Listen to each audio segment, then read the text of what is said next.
Hello and welcome to the midweek edition of the Midday. I'm Melanie Lawson.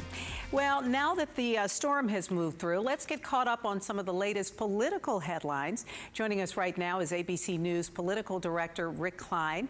Rick, always good to have you here. And I want to dive right into the major headline today, and that is Governor Newsom's victory in the California recall election.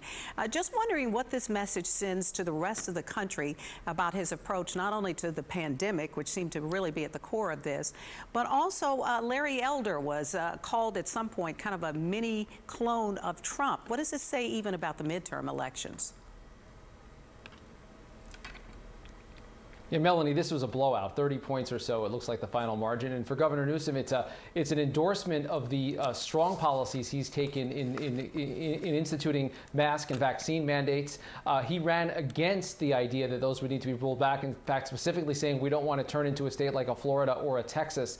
And Larry Elder very much ran on the model that we've seen with Governor Abbott and others who say there should be a lot more personal freedom and personal responsibility. That notion rejected roundly by California voters. Of course, Texas voters and other battleground states look a lot different than California voters. California is extremely Democratic. Nonetheless, this put COVID policies front and center. They were very controversial in California, just like they are in many parts of the country. And this was a resounding judgment from the people of California that said that they are comfortable with the leadership that they've got so far. Yeah, well, you mentioned this is a bit of an anomaly for the rest of the country. But really, what does it say about, does it give us any hints about the midterm elections next year?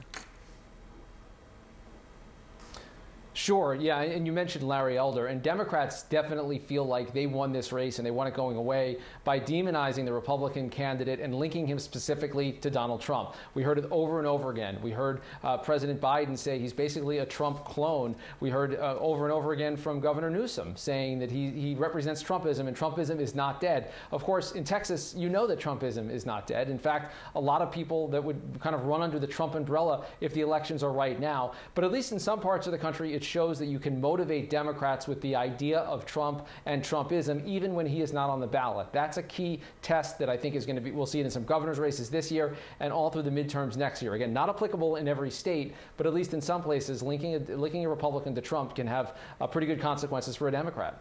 Well, I do want to ask you about Texas and the lawsuit that has been filed by the Department of Justice in terms of the new abortion law here. And now they've asked a federal judge here in Texas to block the state from enforcing that new law.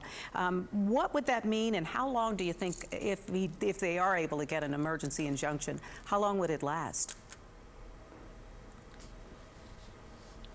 Yeah, it's interesting because the Supreme Court had an opportunity to halt the law and decided not to a few weeks back. But the law has still not reached the Supreme Court on its merits. And a lot of people would like to see its applicability limited or its enforcement eliminated, at least until then. I don't know exactly how this is going to fly with some of the lower courts once the Supreme Court has already said that they've allowed this to go into effect. And of course, it just would be temporary until the Supreme Court is able to fully hear this. But of course, as you know, there are people that are impacted by this right now. We've already heard stories of people having to drive thousands of miles, taking time off work away from families to try to get an abortion across state lines. And right now, it functionally is impossible to access that right if you live in Texas. And a lot of people would like to at least see that lifted so that it doesn't have the same impact immediately on people that are right now seeking to obtain one.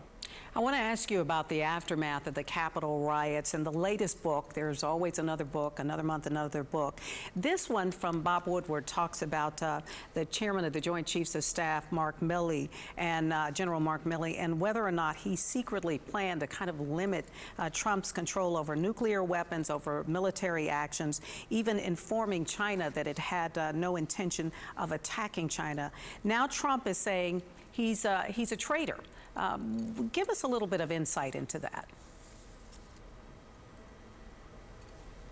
Well, this is an extraordinary revelation because you have the chairman of the Joint Chiefs, who's the top military advisor to the president, a uniformed officer, not part of the formal civilian chain of command, essentially inserting himself into it. According to the book by Bob Woodward, if this ends up being true, it's almost unprecedented and pretty troubling to a lot of people, including people that aren't necessarily Trump fans, that someone would put himself in this. Now, there may be more nuance to it, but if there is not, there are calls for Milley to resign, given this pretty extraordinary way that he took it upon himself to insert himself. He might say that he needed to in the moment, and this only lasted about 12 days when a lot of people were worried about the stability of democracy and even the president's mental state, but that's not his job. He wasn't elected to anything, and that's why you're getting some of the recriminations that we're hearing about the man that still is in that job now under a new president.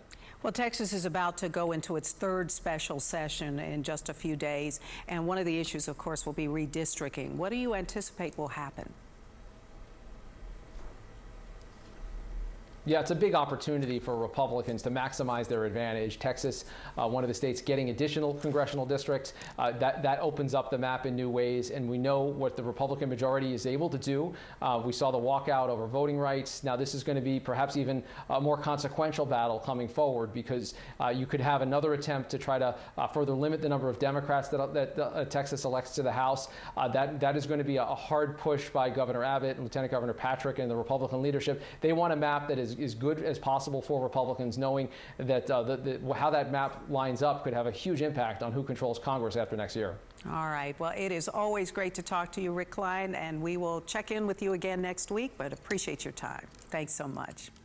And now let's find out about the aftermath, if you will, of our tropical storm. Now, I believe a tropical depression. Is that right, Rachel? Yes, has now weakened down to tropical depression status with 30-mile-per-hour winds as it continues to move slowly to the east-northeast into Louisiana. So yes, that center is now just to the east of Lake Charles. Now, we are still dealing with all of that cloud cover and also a little bit of that drizzle on the backside of Nicholas, and we could continue to see some of that as we head throughout the rest of the day. Now, something about the cloud cover, it's expected to break up as we head into the afternoon, especially if you live over in our western counties. But if this tries to hold, then our temperatures will be a little bit on the lower side, which I don't think any of us will complain about by any means. Now, in addition to that, yes, we've seen that drizzle, and we could continue to see that very light drizzle over the next few hours.